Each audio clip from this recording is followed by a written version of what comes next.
Hi, everyone. Welcome back to the Eczema Warrior podcast.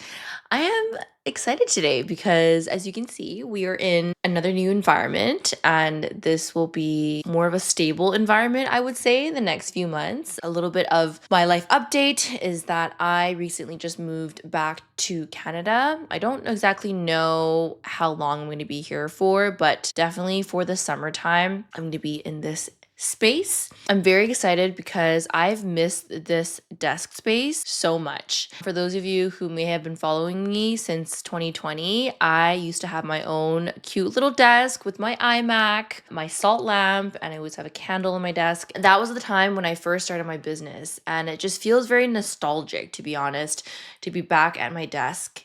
The comfort of it, like the big screen on my iMac, like it really missed this. It sounds kind of silly, but I've always been used to working off my little computer, my MacBook Air, because I've been traveling the past few years and now I'm back into this space, which I am really happy about. So that's a little bit about me, where I'm at right now. I'm back in Vancouver in my little office for now. So what else is going on in my world is I'm actually doing a lot of partnerships these days. So I have been doing podcast interviews as a guest speaker myself and other podcasts. I'm trying to get more speakers onto my podcast as well. A lot of partnerships and collaborations is currently happening in my world, which I'm actually super excited.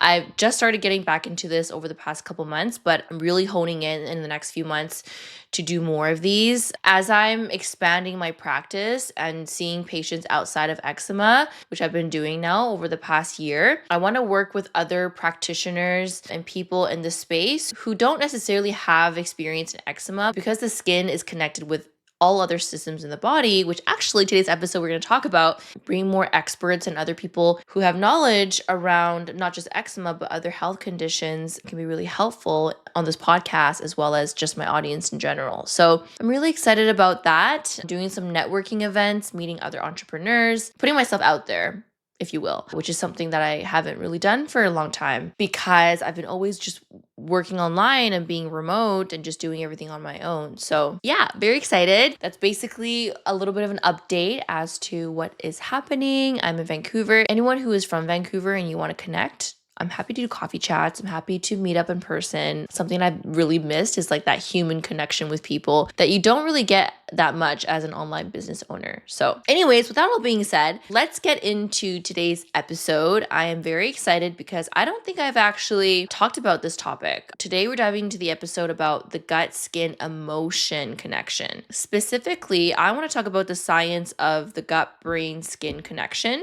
how your emotions and stress impact your gut and your skin, and what that can look like. I also want to dive deeper into the emotional triggers that you might not be aware of. They're kind of that hidden root causes that it's not often talked about that I would like to uncover in this episode. What is the gut brain skin axis? So the gut and brain are actually connected through a nerve called the vagus nerve. This nerve basically serves as a communication pathway between your gut and your mind. What that means is that if you have stress in the mind or you're emotionally overwhelmed, these signals are sent to the gut, which in turn can cause more inflammation and actually increase intestinal permeability. When you have a stressed mind, you'll also have a stressed gut. Imbalance in the mind can actually cause imbalance in the gut in terms of the gut microbiome and create something called dysbiosis, which is when you have more bad bacteria in the gut over the good. And then when you have dysbiosis in the gut caused by a stressed mind, then this is where it can lead to systemic inflammation, where you start to notice symptoms in other systems of the body. For example, your skin, eczema flares, in your hormones. You start to notice PMS. You start to notice neurological symptoms like depression, mental health issues, anxiety. Some people experience inflammation in the muscles and joints, so they might notice muscle and joint pain. Headaches, right? These are all examples of how your stressed mind can affect the gut, which in turn affects your other systems. The gut also produces different hormones. 90% of serotonin is produced in the gut, as well as other neurotransmitters like dopamine, which promotes a feeling of happiness and pleasure, is also produced in the gut. And all of these neurotransmitters can affect your mood, your anxiety, and stress levels. It's pretty obvious how important it is to nurture the gut brain connection, because when your mind is nurtured through mindfulness practices, therapy, EFT tapping, meditation, whatever that works for you in terms of strengthening the mind, then when you do that, you're also strengthening the gut at the same time. So that's basically the gut brain connection in a nutshell. Then, of course, there's the gut skin connection, which is something I know a lot of you are really interested about. So, just like your gut and your brain communicating, so does your gut and your skin. When the gut lining is compromised for whatever reason, whether it's stress, whether it's previous antibiotic use, your previous medical history, this is when you develop something called leaky gut, or in other words, intestinal permeability. When you have intestinal permeability, toxins and undigested food end up leaking into your bloodstream, which then causes inflammation. So when you have leaky gut and you have intestinal permeability, in addition to gut dysbiosis, whether it's candida, SIBO, or just an imbalance of bad bacteria, that can all manifest together as skin symptoms. Nutrient absorption is also really important here. When you have leaky gut and you have gut dysbiosis going on, you're going to have troubles with nutrient absorption. Vitamins and minerals are going to be hard for you to absorb. So when you're nutrient deficient, that is also going to cause skin issues like eczema. We see that very, very commonly in eczema patients being very nutrient deficient because they're not absorbing all the amazing foods that they're eating. You can kind of start piecing together now. The gut can impact the skin, the gut can also impact the brain, and the brain can also impact the skin, which is why a lot of you have a common root cause when it comes to your eczema is stress. Stress in the mind, stress physically, emotionally, mentally will show up as an eczema flare. And this is exactly why, right? Your gut, brain, and skin are all interconnected. They're constantly communicating. They're constantly sending signals to each other. So when one of them is imbalanced, the other will also be imbalanced as well. This is why your emotional well-being is so important when it comes to your healing journey. It's not just about your emotions related to the things that you deal with every day, which is your work, your relationships, your day-to-day things, right? It's actually your emotions around your healing journey, because a lot of the times in your healing journey, you are so involved in it, right? Your mind is constantly thinking about your skin, thinking about your gut, thinking about your symptoms, thinking about what to do, wondering when you're going to heal, wondering what the next step looks like. So it's like your whole world is revolved around your healing journey, which, to be fair, we totally understand.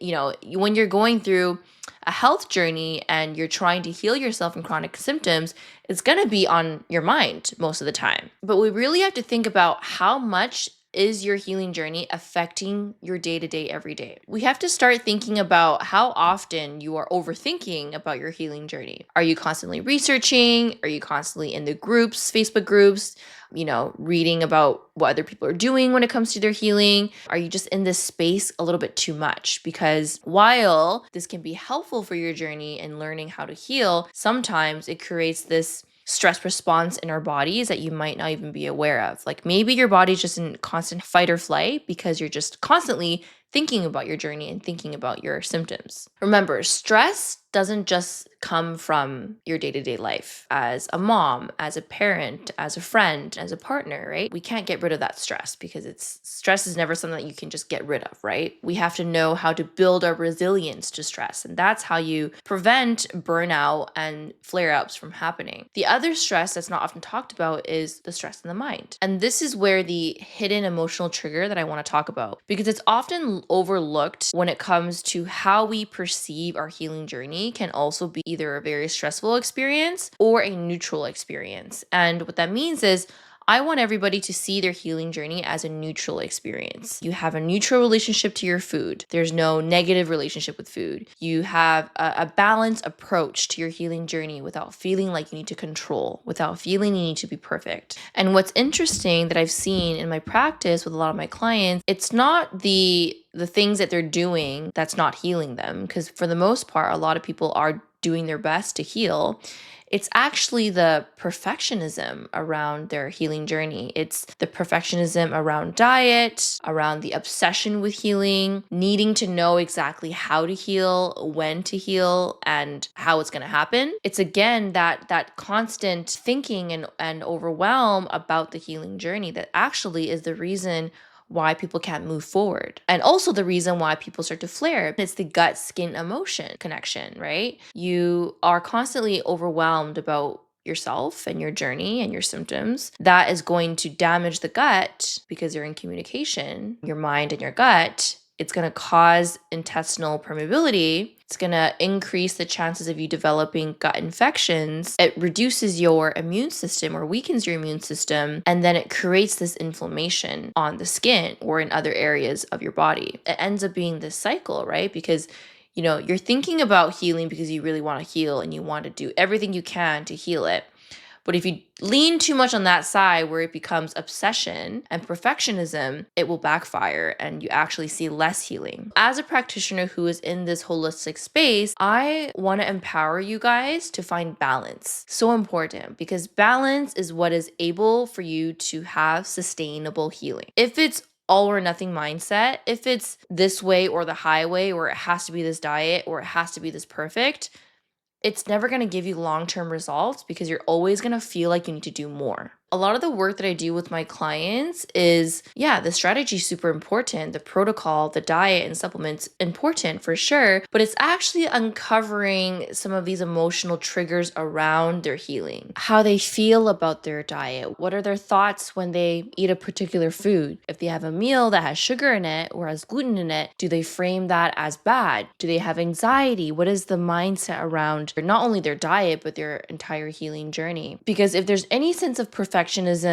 control, negative mindset, obsession, a harsh inner dialogue with your healing journey, then that is the first thing that we want to start to work on before we start healing the gut with the supplements, changing their diet. Your body needs to feel safe in order for healing to happen. If you are in a constant state of fight or flight and worry and overthinking and the ifs and the buts and the whens, then even though you're doing the right things when it comes to your nutrition and your lifestyle, your body doesn't fully feel safe for the actual healing to happen. So if you take anything away from this episode, I don't want to go too long into the episode because I'm trying to keep them short and sweet. I want you to start thinking about how your emotions can be impacting your healing. Have you been going through some things in your life with your relationships, with your work and career that is negatively impacting your healing because you're overthinking about it, you are burning yourself out, and it's affecting the healing of your gut, it's creating more dysbiosis, intestinal permeability, whatever that looks like for you.